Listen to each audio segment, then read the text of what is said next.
नमस्कार. ओळखलात का मला?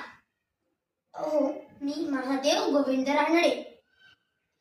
मुंबईत इसवी सन 1891 साली उच्च न्यायालयात न्यायाधीशाचे पद भूषवले.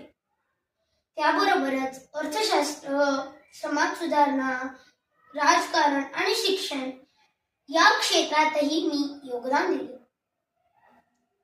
समाज सुधारणामध्ये उल्लेखनीय कामगिरी म्हणजेच स्त्री शिक्षण आणि विधवा पुनर्विवाह यास प्रोत्साहन दिले.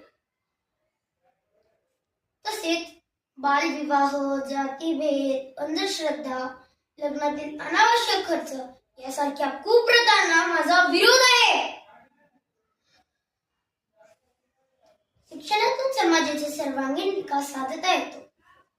यासाठी मी शिक्षणाचा प्रचार आणि प्रसार केला. मुलींच्या शाळा स्थापन केल्या. या सर्वांकडे मला आधुनिक भारताचे जनक असेही संबोधित केले जाते. भारत माता की जय. वंदे